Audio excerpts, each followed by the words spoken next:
So I'm having a chat with Hectares. How are you all?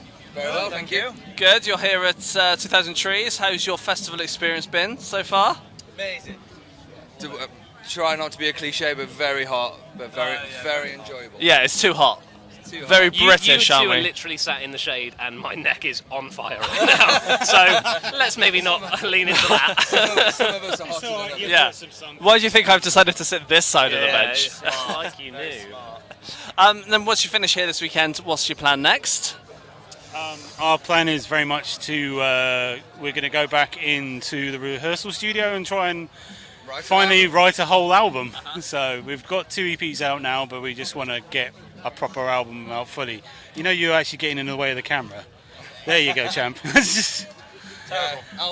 time, I think. So Well, yeah, the aim is to sort out an album, and we've got loads of ideas, so we're really excited to get back in and start cracking on with that. So Nice. Do you know what direction you're wanting to take the album? a death metal version of ABBA. You say that, but like I'm currently in a bit of a vibe at the moment of making like pop punk cover of Bee Gees songs because Bee Gees. I'm not afraid to say those things. Bee Gees are sick. So basically, we're just all going to go our separate ways. I think I think more of the same, really. If not, probably heavier. We have a ton of riffs that we want to expand on, so we're going to do a lot of that. we've honestly got too many ideas floating around in like a Google Drive that we haven't touched for like since we started. There's easily an album's worth of stuff in there. Easily.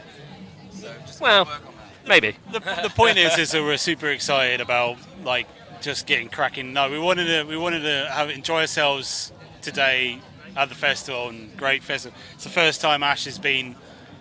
First time Ash has been to the festival, and you know, get this, have a great time, and then get our heads down and get this album sorted out.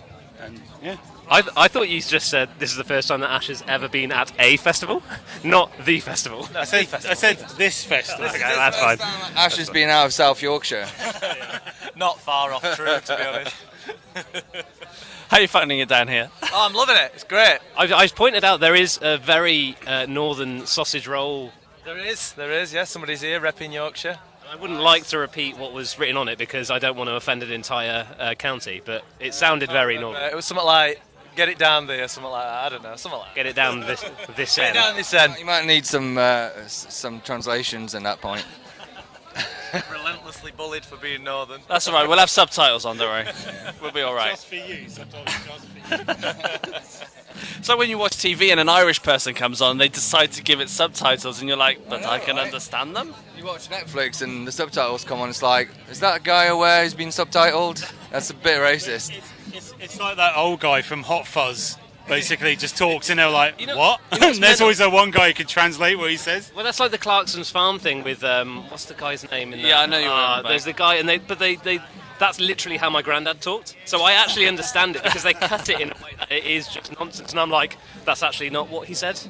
So I know what's going on here.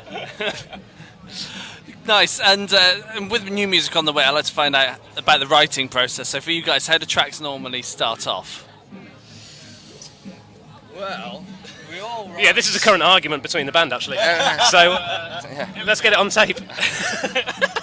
every single one of us write, okay, and we bring stuff to the table. Some of it gets sort of kicked down the road, but like I said, we will start with the nucleus of generally a riff or a chorus or whatever, and then we'll just expand on that. So I think the cool thing is where we're at now, though, is that because we're still pretty new anyway, we've only done 2 EPs, so there isn't really a blueprint yet. I think we've all come like very prepared with like, here is an entire finished song so far, so one of us will write a whole song and then maybe bits and bobs here change, like arrangements change or an extra part gets thrown in.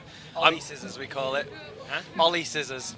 Basically, what happens is Liv comes in with a song and I say, I'm going to cut out half of that. But no, I think what I'm looking forward to for more writing is for us to do it like in a room as like with each other. Yeah.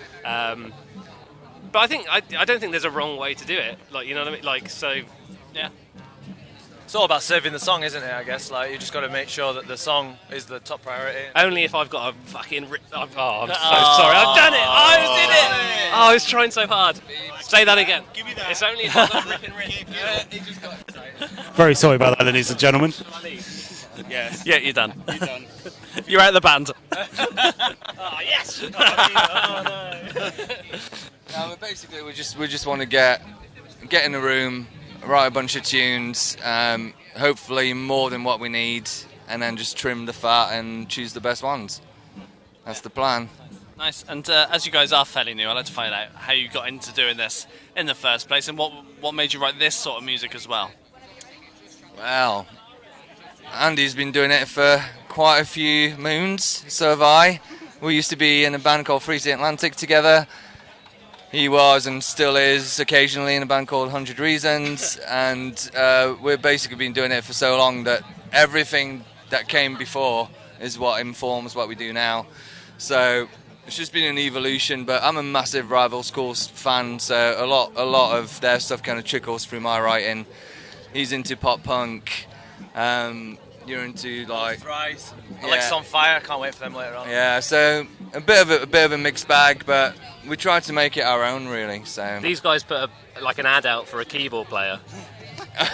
And then a friend of a friend introduced me to them, and I was just like, oh, I can do keys, and I just turned up with a guitar and like the worst tiny little keyboard ever. He never played keys in this band. Every single one of your demos had 2 guitars. I don't know what you want from me. I don't know. No, but the funniest thing was he brought this teeny little Casio style keyboard Gotta play the and then game. spent about 10-15 minutes hooking it up, making sure it worked, and then never touched it for the rest of the He rehearsal. got his keyboard out and just went beep, beep, beep, beep, beep, and then just got his guitar out, and then that was it. There was never any more keyboards. I can definitely play chopsticks. We said like when if we ever do this album, like you credit all the instrumentation on it, even if there's no keyboard on it, we're gonna credit keyboard Ollie. It's gotta be done. It's got to be done. Sounds good to me. Guys, it's been a pleasure. Nice one. Thank you very much. Having a chat with you. So much. Yeah.